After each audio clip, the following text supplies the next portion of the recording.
Hey everybody, thanks for tuning in to today's webinar. I'm Josh Jones and today's topic is the TA knowledge gap, 4 actions for remote talent acquisition. I'm joined by Kathleen Steffi and Amber Wishart. Huge thanks to our friends today at Gem for making today's webinar possible. Before we begin, I would like to start with a brief word from our sponsor. We will be right back. How long does it take to hire a data scientist? I wish I had more qualified candidates. How are we tracking against our diversity goals? Sound familiar? You need Gem. Quickly build talent pools. Reach out and automate your follow-ups. And manage your entire pipeline. Gem shows which candidates need an interview, an offer letter, or feedback from an interviewer. And real-time insights to help you plan for the future. Need to know how many hires you're on pace to make this quarter? Or your offer accept rate? Or how about your pass-through rates at every stage of the funnel? Yeah, Gem can help. Gem works with the tools you use every day and has the security you expect. Did I mention users love Gem? Cultivate better relationships and hire more quality candidates with Gem.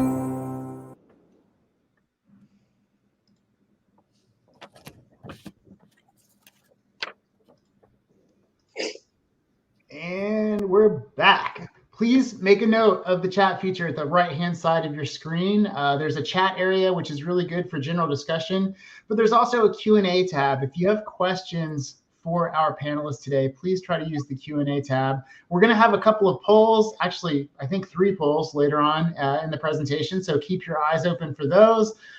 There's also a handout at the top. For those of you that want to copy the slides, we will be providing a PDF copy of the slides in the handout area. And by the end of the day today, you will receive an email from us with a link to the playback. So if you need to drop early or anything like that, you will be able to watch this content again and again through the playback. And so without any further ado, Kathleen, Amber, thank you so much for being here today. I'm very excited about this slide deck. With your permission, I'm going to turn off my camera and hand things over, but I will be watching that chat. Awesome.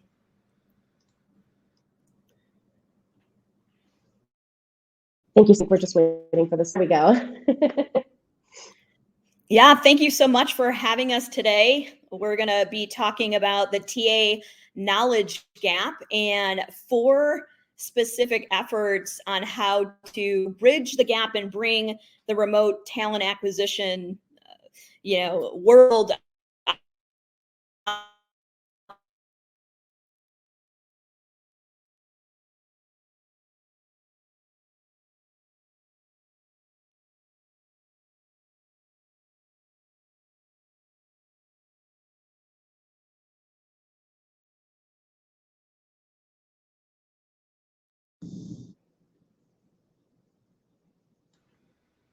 Kathleen, we lost audio. Can you hear me? I can hear you. Okay, we'll give her a minute to jump on the back. corporate side of recruiting. Okay, I think we lost Kathleen. I'll take over. Can anybody, Josh, can you hear Kathleen?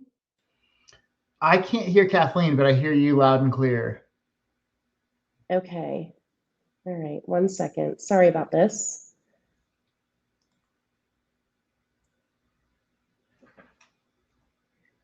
Maybe we give Kathleen just a second to refresh and get right back in. While we're doing that, everyone, I'll introduce myself. My name's Amber Wishart. Having technical difficulties. Amber, can you hear me? I can hear you, yes. And see me? I can see you. Yay! Hey, all right. Okay, all right. Sorry about that.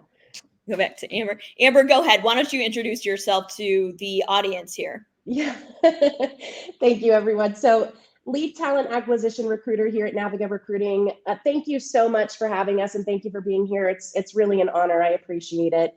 I have 10 years of experience in talent acquisition, and I'll give you a little bit of information about me. So I've helped hire hundreds of higher level individual contributor professionals, in addition to VP and C-level leaders across the US and global businesses, really. One of my superpowers is cultivating truly meaningful connections and relationships. It's incredibly important to me, and I attribute it to much of my success here at Naviga. I started in an administrative coordinator kind of role, really helping create job descriptions and posting those jobs and maybe making some cold calls. And what it did is really helped me become very well-rounded and have a major perspective into the surroundings of the talent acquisition workflow process. So really, really proud of where I started and where I am now. Some personal information. I'm happily married for 8 years now, and I am in the exciting process of adopting a son. His name's Jacob. He's 8 years old. Light of my life, and an amazing journey that we've been on to adopt him. And I'm a major animal advocate. My entire team knows. They know it's an ongoing joke.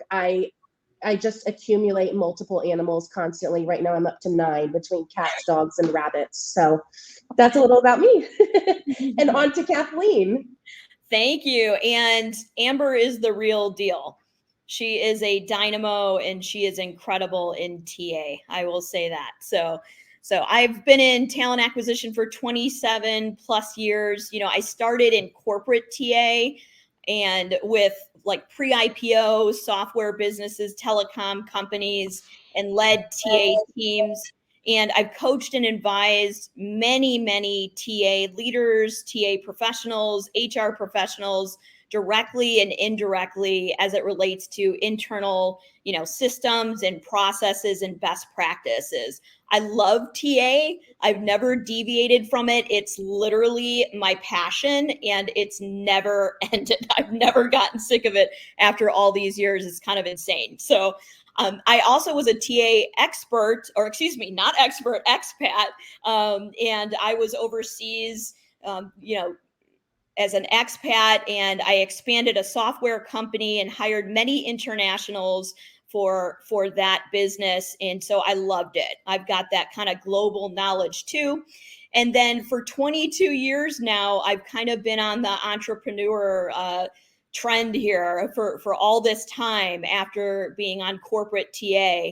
And I consider myself the chief talent officer and founder of Naviga Recruiting and Executive Search. We place people across the entire United States for global businesses and then domestic US companies as it relates to operations positions in sales and marketing, individual contributor to executive. So, and I'm married. I'm married to a guy named Kevin, and we've been married for 22 years, and we've got 3 daughters. 2 are in college, and 1 is a sophomore in high school. They keep me pretty busy, and they keep me honest in life.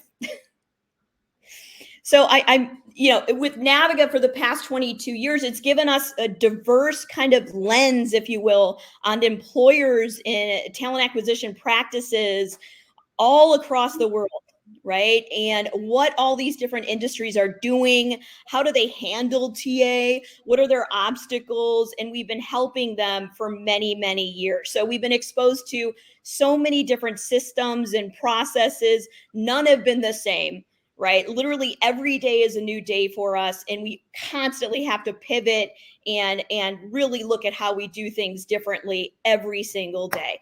So it's been a challenge. We don't wake up to every day being the same, and it's truly been a blessing, quite frankly.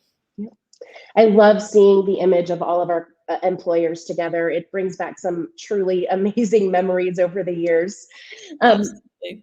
Let's take a really quick pre-poll. Everybody over in the poll section, do you currently use workflow automations in your talent acquisition systems and processes as it stands today? We'll get into this topic a bit later, but definitely want to hear your thoughts on this.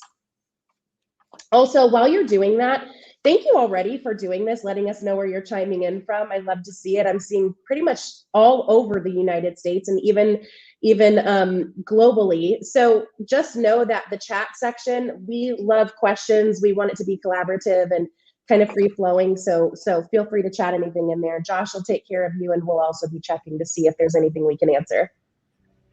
I love it. We've got some results coming in. It looks like the majority of our attendees today are saying yes. Cool. All right, so the agenda today, as we know, we're going to talk about these 4 core areas, right? And how to optimize efforts to address the TA knowledge gap. So there's 4 core areas that we're going to focus on. And the first one's going to be automation and efficiency. The second one will be remote learning platforms. And then also flagship project teams. And then TA team meetings that matter and count. And you'll hear me talk about spirit a lot today. And so those meetings really impact that. But before we dive into each one of these, I want everyone to think about TA from a holistic standpoint, right? When do we ever talk about talent acquisition from a holistic standpoint and just encompassing many things that really create a TA culture, right? So there's of course systems, and we're going to talk about, the automations, and then there's the resources that we give our TA team members in order for them to be the best that they can be and continue to learn. And then we're going to talk about breaking out into really cool project teams and what that looks like to create flagship project teams to empower a TA team. And then the taboo area of TA that I never hear literally in all these years is truly to talk about the spirit of that TA professional and how we can impact the culture of TA by focusing on them as individuals. It's kind of interesting, right? Even in all these years, I don't hear TA leaders talk about this, but guess what? Today we are. All right, everyone, another quick poll. Is the spirit of the TA professional a focal point in your talent acquisition culture today? Or is it taboo? Is it something maybe you never even thought about?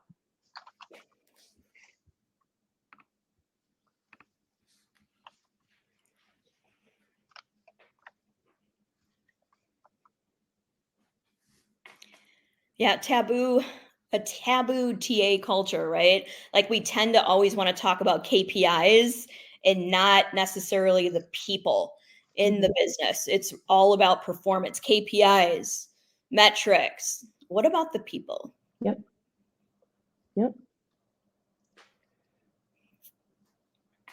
What's it looking like, Josh? Are we getting some answers? Sorry, I was on mute. I'm over here babbling to nowhere. It's all right. So 58% have said focal point. We've got 2% say it's taboo. So it's too bad that there's any percentage there, but it's good that it's a low percentage. Oh my God. We've got 41% say never thought of it. Oh, we've got a great audience then. They're going to learn a lot today. Good. I'm glad to hear about the people who have never thought about it. That's awesome. All right, let's dive into the first one. And this is where we're going to talk about being a champion of automation and efficiencies. So automation and efficiencies, right? So controlling the controllables as it relates to walking candidates through your ATS or your HRIS system, right? What does that look like? And so before we get into it, I don't want to assume that every single person on this webinar knows what a workflow automation is. It truly is a progressive, and it raises the level of sophistication of what you're doing in your ATS system and your HRIS system to connect with that candidate journey. So Amber, why don't you explain like what the heck is a workflow automation, right? And then we'll move on from there. Yeah. I think there was 30% of individuals on the webinar don't have them, right? So it can be a little scary. It can sound scary, I should say. It can sound technical, but really it truly is just a way of your HRIS system or ATS system to automate the journey and experience of a candidate by a simple click, right? There's a lot of back end to go into creating this. It's a lot of work. It's so much fun.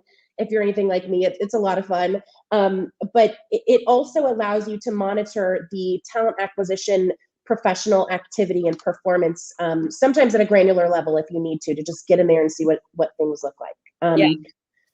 We got here, sorry, really quick. We got here because the reality of the candidate journey for us was poorly reflected, and we realized we needed to just do better in staying in front of our candidates and striking while the iron was hot. So that's what we did. Yep. And by the way, audience, Amber is or could be considered to be a chief workflow automation guru. Like she is obsessed. This is her favorite aspect of the business, and she's done a lot with it. So I love that you're here today and you're able to talk about it. So we've done a lot of different things in our automation process, in our ATS, to really reflect on the candidate experience, right? And some would say it's super cutting edge, right? It really uncovers every nook and cranny and every possible turn that a candidate can go in their journey in our process. Amber, why don't you give us a heads up on what that looks like? All right, everybody, I want you to find me on LinkedIn, because after this webinar, I am changing my title to Chief Automation Guru. Absolutely. Okay. All right. So, I want us to put a hat on really quick, or think about this. Talent acquisition professionals really do sit in a sales-oriented seat. We have to sell a story. We have to sell an opportunity. So when you think about statistics of sales and candidates, almost as prospects, the going statistic is a candidate or a prospect has to be touched 8 to 10 times, sometimes before having any response from them at all. So when you think about that, we implemented this into our automation and workflow. 8 to 10 times we are touching a candidate from the moment, maybe they are a passive candidate who's never responded to us at all. Maybe there's somebody who has shown interest, but maybe has just kind of fallen off the radar for a little bit. We're touching them 8 to 10 times. We classify them as hot potentials before we move them to another status in our workflow called non-responsive. And even at non-responsive, we're triggering an automation to say, man, I'm bummed you're not interested, or I haven't heard from you. Usually that's an indicator that you're not interested. And that, I'm telling you, always prompts a response. You'll always get a response from that. I should say maybe 9 times out of 10 to be safe. Oh, totally. They'll be like, hey, it worked.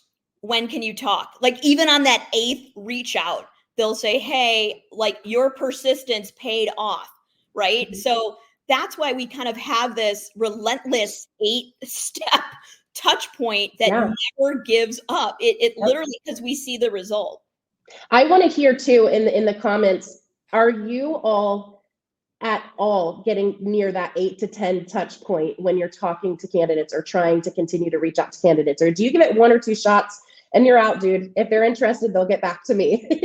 I'll tell you, it's not doable that way. No way. And these touch points are not just over email automations. These are text automations.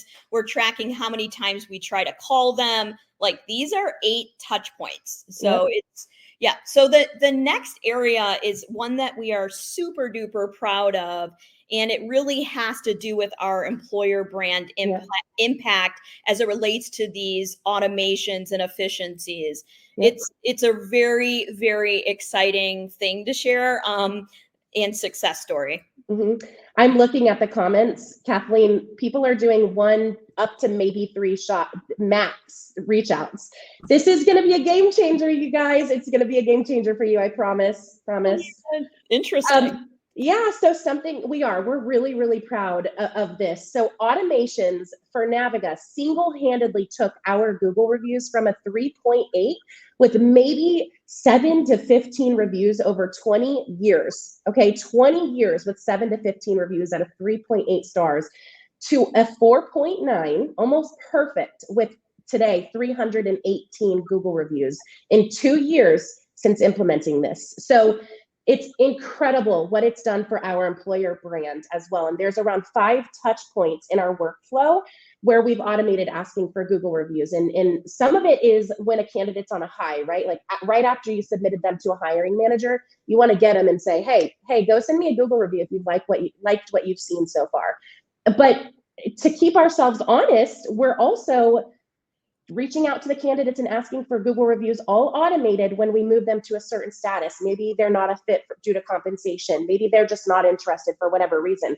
We want to hear from them too on how we did, and we've implemented all of that in our workflow. So I would say probably 75% of the Google reviews that we have that have bumped us up to 4.9 stars are people that we did not place and probably didn't even submit to a hiring manager. Yep. Well, it's because of our experience, and it's not just about the workflows and the automations, right? They've got to feel comfortable about our journey that we're taking them on, right? Mm-hmm. And what we're talking to them about, and what we show them about the positions that we have, and what we show them about the hiring manager and their leadership style. And it's literally all these different things that like, pow, they're like blown away by it. One more thing about employer brand before we move on is that it is so important to me as a TA leader what candidates are saying about their candidate journey, that literally if I get notified from the team that somebody left a glaring review, even if it's 3, I say I want their number. That's how not often it happens, and that is how much of a big rock this is in terms of this journey and how we're treating candidates through this process. It's not just about hiring managers, right? It's about the employer brand and candidates. So I'll literally call them up and say, listen, I know this might be out of ordinary, but this is who I am. And I see that you gave this review. I just want to learn more about it. I don't like when I hear this, and I just want to learn from it. And they're just blown away by that emphasis. And then our TA team is also measured, right, about the amount of Google reviews that they're receiving in a positive way or negative way. Like literally, this is like a measurement that we do. It's huge. It's huge. It is. Christine, I see your comment in the chat, and I'd love for you to save that also for the Q&A at a later point, because it's a beautiful question, and it could be a whole other webinar, honestly. What is it? She wants to know if our no thank you emails or not a fit emails specifically call out the disposition. We'll talk about that because it's tricky. You have to be careful. Yep. All right. Workflow milestones as KPIs, right? So traditionally, it's all about the KPI, metric of the recruiter. What's going on? Aren't we bored by now about talking about this as a TA culture, as a TA community?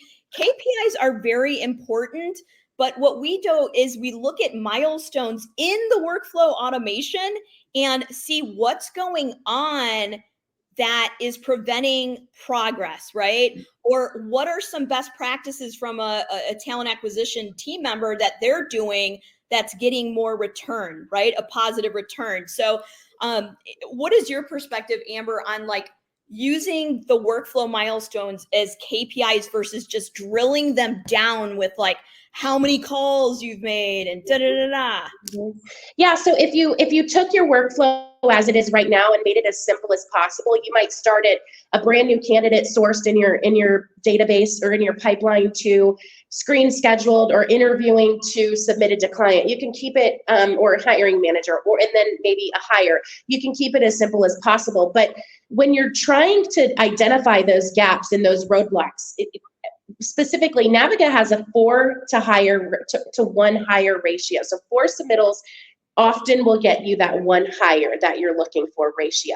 If we're identifying that we're not getting those 4 submittals in maybe a 2-week time frame, maybe even close to the 1.5 time frame, we're not even close. That's when, as leaders, we're going into the pipeline to really identify what stage of the process is every single candidate asked. So you don't want to always have to go to your TA team and say, all right, so where are we at with this person? What about this person? Are you getting close with anybody? If you truly look at your workflow and categorize it, sometimes in an extremely lengthy way, it eliminates so much question around where we're at, and instead you can get immediately into problem solving. So can you tell we love automations and efficiencies? I'll leave you with one last thing. It's the importance of habits. Like, cool, it's nice and sexy if you want to put together automations and efficiencies, and reach out to candidates for their journey and spend a lot of time like setting it up, right? But It's all about the habits that the team has in order to keep those workflows going, right? If you've got a recruiter that's not working in the workflow properly, it's going to gridlock performance and hires, right? So it's all about reinforcing those habits on team meetings, right? And talking about those progressions in the workflow and so on and so forth. It doesn't happen overnight, and it doesn't happen just organically by itself. It literally has to be a big rock in discussion and keeping those moving forward. Yep. And we have talent acquisition professionals who come in and are kind of blown away by our workflow and all of our automations. It takes out a lot of day-to-day tasks that take up so much time that can truly be automated. You have to make sure that you're giving your team the why behind it. You have to get the buy-in from them and let them know this is truly going to benefit them in a way that they can't quite understand until they're working it. All right. All right, so Christine's question, do your no thank you emails specifically call out the disposition reason? So we have classified statuses around not a fit in different ways. So we have just a general blanketed not a fit. That could be because the person's tenure is poor. That could be because the person doesn't have the exact industry experience we're looking for. Whatever that could be, they're under not a fit. Then we have not a fit due to compensation. Not a fit due to compensation is the one that gets the automated email to go out, right? It says something along the lines of, I'm so sorry the compensation didn't work out for you, but we are, let me know if anything changes on your end, and I will too. And also, please let me know if you have a candidate that might be interested and fit in line with this. P.S. Send us a Google review. I'm paraphrasing. We do not send automations when we classify somebody as a not a fit. That can be very tricky. Sometimes, as talent acquisition professionals, we know within 3 minutes of a call that somebody's not a fit, and you're clicking that status and you're moving on and still having some conversation. So it's important for us to not put automation there, but we always close out the call with a thank you. This isn't going to work. Here's why, and then move on. So, however, when a candidate says that they are not interested, we also classify that as a status. We end our call, and an email does go out to them thanking them for their time. Thank you. Yeah. All right. The next one is remote learning platforms. And we have a philosophy to always be learning. As TA professionals, it's very, very important, especially as remote professionals, to always be learning and looking at different ways of doing things in this ever-changing world, right? This ever-changing industry of talent acquisition. You've got to stay cutting edge, and you've got to be doing things that impact yourself and your self-development in a big way. And it's a very personal thing, right? Like, you've got to put the effort in to be learning. So remote learning platforms are a great way to give the TA team access to tools and resources to use to continue to sharpen their skills at their discretion, right? If they're hanging out, they can't sleep at 3 a.m. in the morning, they know they can go to a centralized platform to go retrieve it and read or listen to a podcast and so on and so forth. So, but it's a two-way street. Okay, so it's one thing for the TA culture and the leader to give them this beautiful platform with a variety of different ways to learn. But guess what? It only goes so far.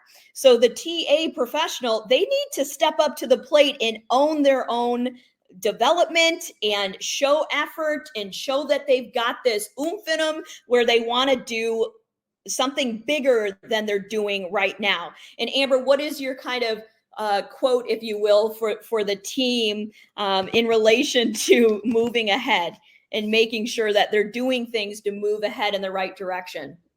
Yeah, so I think about it this way. If you give a man a fish, he can eat for a day.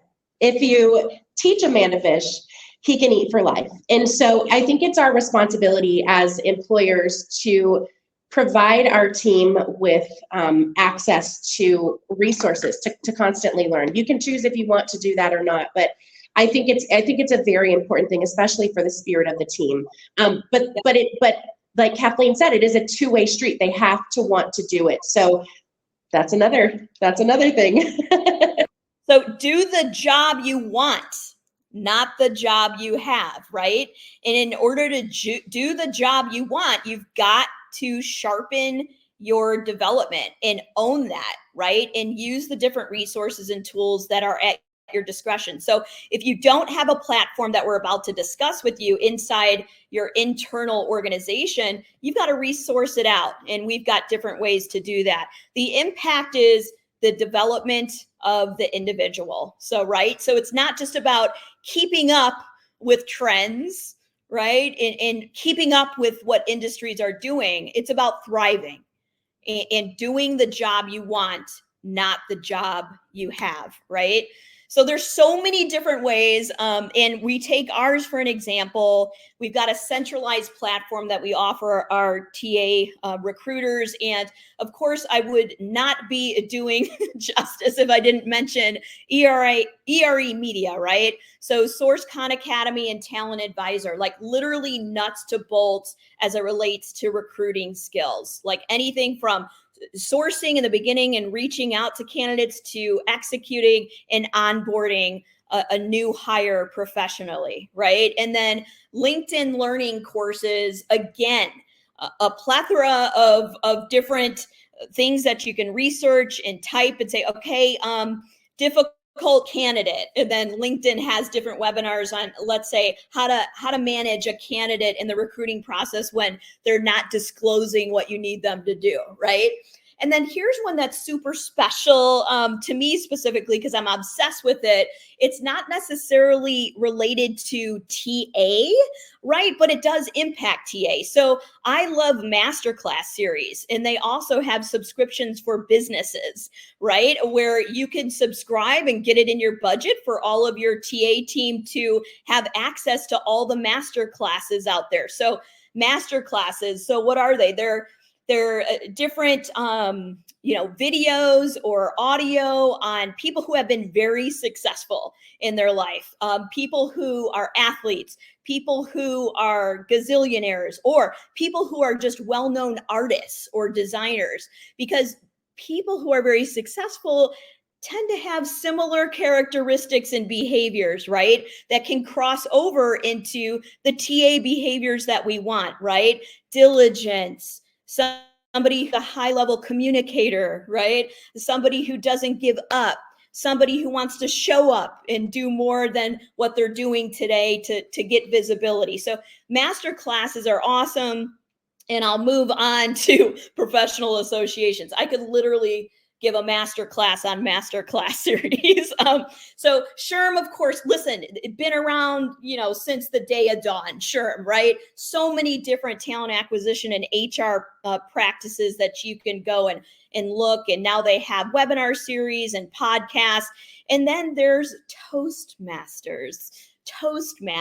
So Toastmasters, I'm actually a board member of Toastmasters. And what it does is it literally, for the remote worker, it is beautiful. You can go in person locally to where you live and have meetings once a week for an hour. And it challenges you to speak up, stand up in front of a small crowd, answer impromptu questions like table topics, and then say if you're going to give an annual presentation at a meeting, it allows you to practice it, and then people critique it, and then you keep getting better and better. It's super, super cool. Huge advocate of Toastmasters. And Amber, how about you? How about these things? Yeah, I love talking about this because learning does not stop after training. It just doesn't. 10 years into this, and I learn something new every single day. Sometimes where I'm like, God, rookie mistake, Amber, do better next time. So some things that you might want to consider giving access to with your team is a corporate Audible account. There's so much opportunity, and for an individual to go in and just listen to some self-help books or professional development books, maybe even specific talent acquisition books. And it kind of does lead into the ebook club, the very last bullet here. Something that maybe you might want to incorporate is having a team get together and discuss a certain book or a certain topic that they're reading about weekly or bi-weekly, and just develop that spirit a little bit more. Podcasts are the way of the world. Personally, not a fan of them, can't really pay attention, but I know that podcasts are so helpful for multiple different topics. And AI platforms, maybe a little bit taboo here. So definitely, in my opinion, should be used as a tool, not a crutch.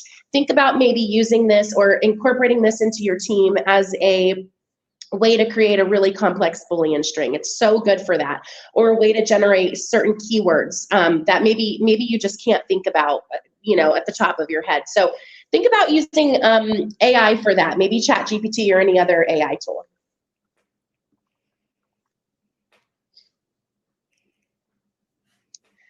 All right, Q&A. Any other questions we have?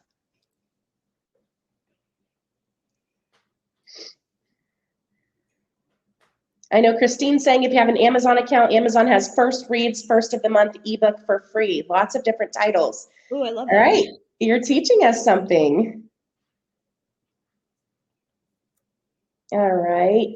Martha wrote, do we have the HRCI and SHRM credit numbers? I don't quite know how to answer that, Martha. I'm so sorry. I'll chat GPT it though.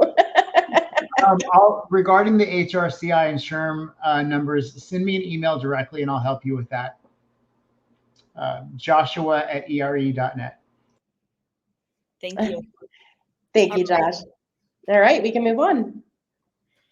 All right, flagship project teams. This might take some TA leaders really out of their comfort zone or shake things up here, okay?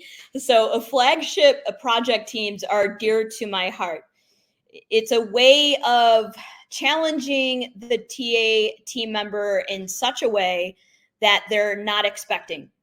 And it's a beautiful way to see who steps up to the plate, right? And how people on your team behave in meetings and solve problems. So what does a flagship project team look like in TA? This is what it looks like, okay? I've selected, let's pretend the entire audience is a TA specialist, all right, or recruiter. Right, pretending. Right, we're pretending now. I have selected you to be on a specific project to solve XYZ problem in our business or our TA department. Okay. The problem is this is just an example. Hiring managers are not getting back in the finance department in a timely fashion. Okay. And the implications of them not getting back is affecting, of course, our average day to fill, but most of all, end of year execution in that finance team, because we cannot get responses and we're not doing a good job at getting it done, getting a response from them. So I select 4 to 5 people to break out, discuss this project, discuss this issue, and come to me and present how we're going to solve this issue, considering a variety of different things that I might put in place for them to consider. So why create this team? First of all, it breaks people away from their day-to-day TA activities, right? We're in a grind, let's face it, right? Like from sourcing to onboarding, especially if you are doing higher volume and we're in a grind. So taking them away from their day-to-day gives them an opportunity to flex their muscles that they haven't necessarily flexed before, right? And I'll tell you, sometimes when I do this and it's a first timer, they're like a deer in headlights. They're like, oh, okay, sure. And another way, another positive from doing this gives me, the TA leader, access and visibility to how people behave. And who can I identify as the next generation of leadership inside my TA team? Who volunteers to lead and present how we're going to solve this when the team presents it my way, right? What is the disposition like? The body, what does the body behavior look like when they're presenting? Are some people sluggish? Are they nervous? Are they, or are they somebody who, steps up to the plate and is contributing to, the results of the project and solving that problem? So I love to see, like, who's a downer,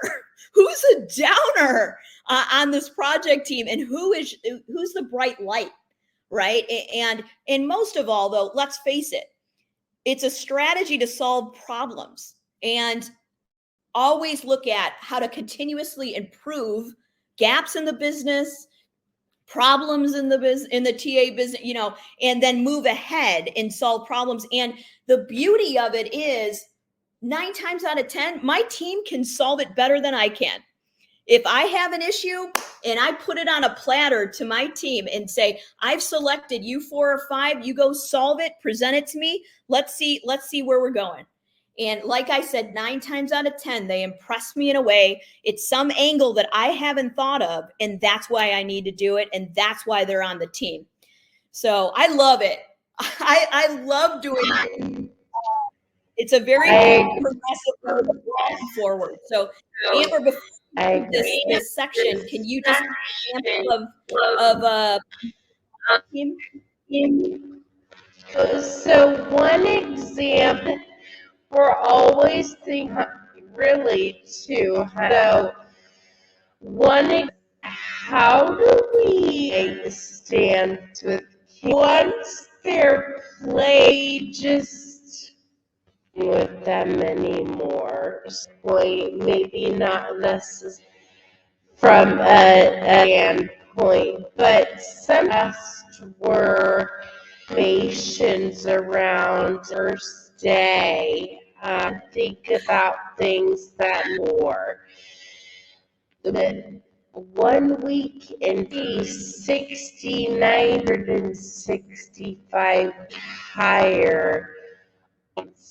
Automating, so important that we implemented, use both or employer, and so getting truly how feedback for me going in those meetings, and it really do have a vested hiring manager too. So you might earn more business. Nice. Amber, we're having some issues now. I don't know is my sound coming through okay? I can hear you just fine. No, everyone's sounding like a robot, right? Kathleen.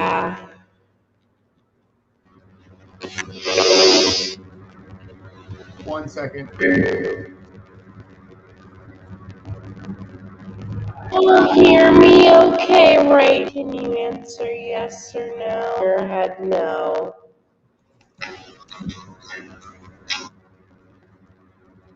Put in the headphone and see. We hear you. Do you hear me, Amber? Okay, you sound like a total. Two.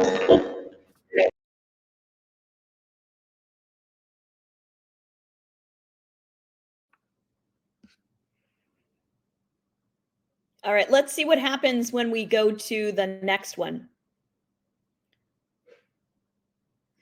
Let's take the pulse. So does creating flagship project teams seem doable or daunting? I think I already saw this poll go up. I'm curious about the results and if we'll be able to hear those results from Josh. Okay, where audio is better. How?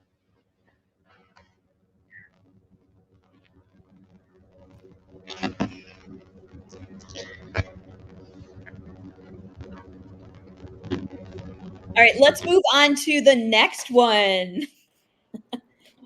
Hi, Josh. Bye, Josh. All right, virtual teams that matter. So this is our last effort, but a really important one, because this is the taboo that we kind of talked about in relation to virtual team meetings and the TA spirit. So the TA spirit, like, how do we intentionally lead meetings that impact the TA spirit? It's a pretty progressive and unique way to stay in front of the team, so you're constantly focusing on them and understanding them better, right? So I'll walk you through different strategies that you can use as a model with how we interact with our team on a weekly basis. So it's kind of intense. We've got a lot of touch points with our team, a lot. So it starts with Monday mornings. And every Monday morning, we get together. The entire business is on that, the entire TA team, right? And we talk about the different progressions in workflow and the habits. So, like, how are we doing, right? Where are we at with this? So that's the traditional part of those Monday morning meetings. So we can look at the progression of the position and make sure we're moving forward. But another angle that we discuss is everyone kind of announces their glows and grows from last week. So somebody will say, what's your glow and grow from last week? And they'll say something very positive, and then they'll also say something that they want to work on, a grow from last week that they want to move into this week and do differently. And so what that does, it usually, I would say, reveals something that's going on in a process, or let's say a progression on a position that we didn't know about. But because we hold the TA professional to be accountable in sharing that and looking inward, right, on what was a grow, that person holds themselves, accountable in the discussion and shares with everyone what the grow was. So it's a really cool way to understand what those glows and grows look like as an individual TA person, right? Outside of the metrics, outside of progressions, outside of what habits they're staying on top of and what they're not, we're understanding what's happening underneath the hood, right? And then we also have midweek and end of week meetings. So this is on Wednesdays and this is on Fridays. And the team has spoken. The team has spoken, right? And they've said, listen, if we could have this be free flowing, it'd be awesome. So not necessarily like being on these meetings and talking about like what reality series we're all watching, but if we could have free flowing versus just checking in on progress versus talking about what's top of mind on somebody, like what maybe an obstacle might be, it's a bigger win for them. They feel more connected with the team and problem solving together versus just updating again on Wednesdays and Fridays. Amber, what would you say about that? Hopefully you all can hear me. Thumbs up. All right. So sorry about that. Not sure what was happening. So back to the glows and grows really quick. It's really a beautiful way to have the team tell you truly what they're experiencing, both positively, but that can also be a challenge. You don't always want to have to pull that out of somebody through conversation, so it just comes very natural. But regarding our midweek and end of week check-ins, my favorite part about it, and the team has spoken, they do want it free flowing, and they do want to be able to bring up their own issues that they're facing or just questions that they have. This could be related to a candidate who maybe isn't behaving correctly, or maybe a hiring manager is providing an offer that's such a low ball. How do we handle it? And so the team really comes together, wraps their arms around that team member and supports them and says, here's some ideas I think that you could benefit from. And I love to see everybody step up to the plate there. Awesome. So our monthly meetings are kind of special. So keep in mind, these are virtual team meetings where we're all getting together on Zoom. And the monthly meetings are where we spend about 4 or 5 hours I'd say 4, discussing everybody's personal and business wins in the last month, right? And we talk about challenges. So each team member does a round robin and discusses what's going on personally that is a win and what's going on personally that's a challenge. And then in their TA business, if you will, they discuss that. So this gets kind of intimate, right? Like it's focusing on the spirit. And I'll tell you, we do a lot of listening and understanding versus just talking over the team, right? So this effort, this intentional leadership effort to connect the virtual team here, it's a big win because our team ends up talking, and what that does is it creates an environment of trust, right? And if you can have an environment of trust in these smaller meetings that we're discussing, we're more inclined to solve bigger problems together, right? If you can create this type of TA environment and culture where you're bringing out things, that we need to solve and so on and so forth. So I just want to loop back on the monthly wins and challenges. So the team chooses which TA team members challenge that we want to talk about and solve together on this meeting. There's 2 of them that we always choose. We always say, let's choose 2. What's it going to be? We vote.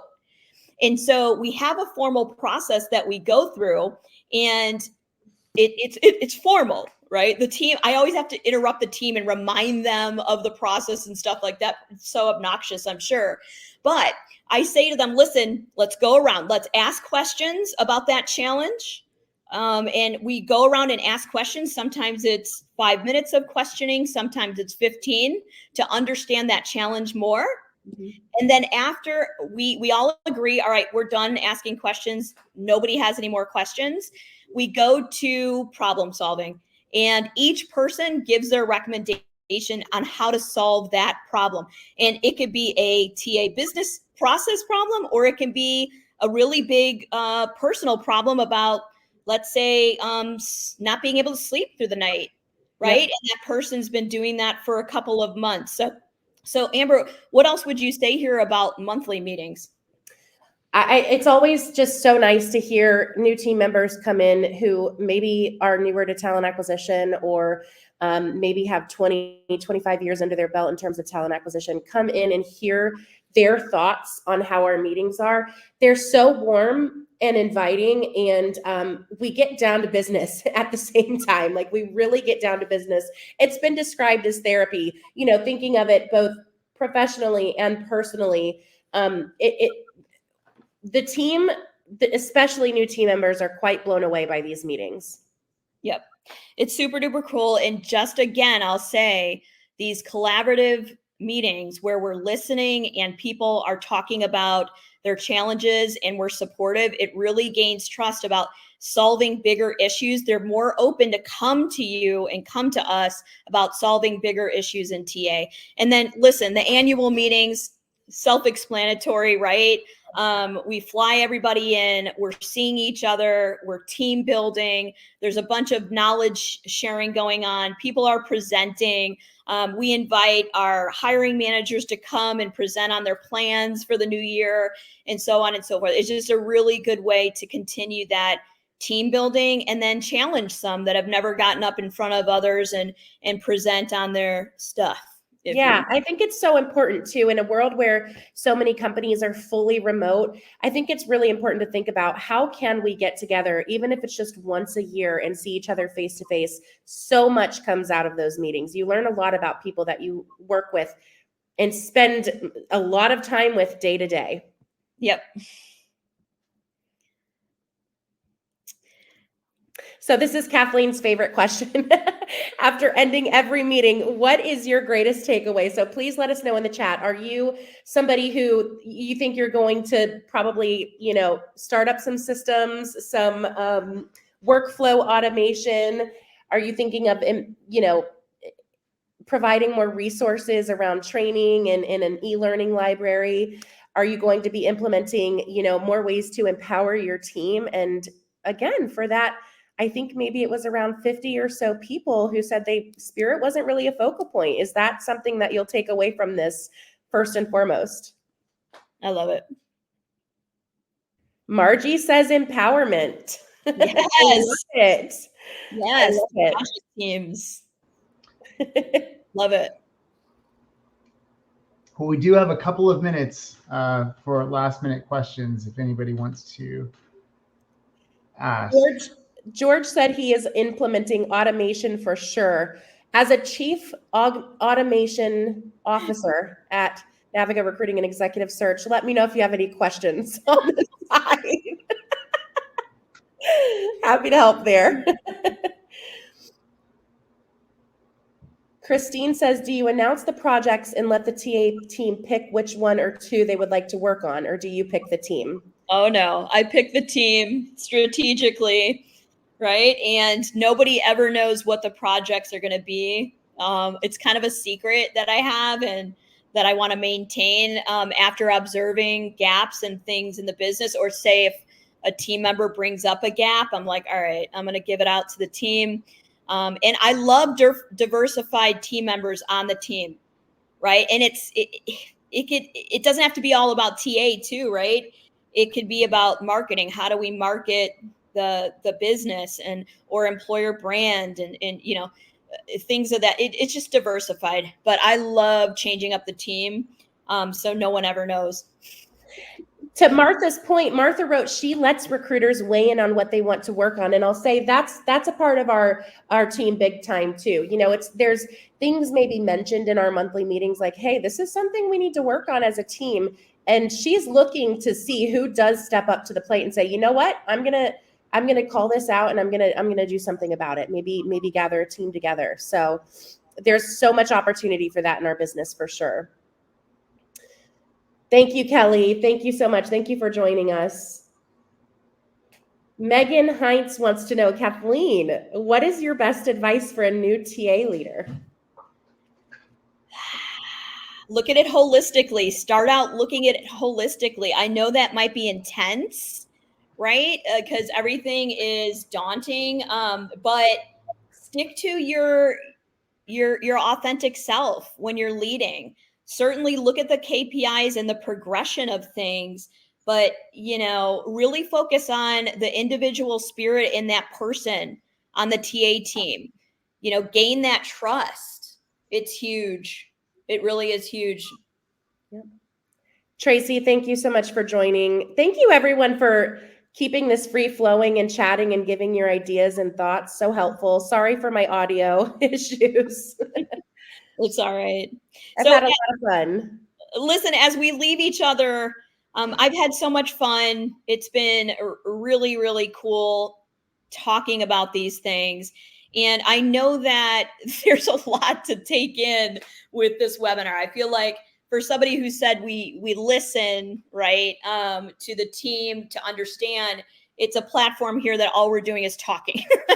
So it's been really nice to be given this platform to do this without question. And even if you take one component from today, from the effort, you're making progress. So it's been great. Thank you. Thank you, Amber, everyone. thank you so much for putting together today's content. Enablement, empowerment, those are going to be huge topics as we head into the next year. I would welcome the chance to work on more content with the two of you. You've got so much insight and so much information. So let's definitely plan on reconnecting either before the end of the year or first thing in January or something like that. To everybody in the audience, if there's particular topics that you feel like we should be covering, please reach out. If you'd like to be involved with some of our programming, we would love to hear from you. Big thank you to Jim for making today's content possible. If you've not checked out their services and capabilities, do yourself a favor and check out what Jim has going on. They're absolutely fantastic. And without any further ado, we will see you next time. We're going to draw this webinar to a close. Have a great day, and we will talk to you real soon. Bye. Thank you, everyone.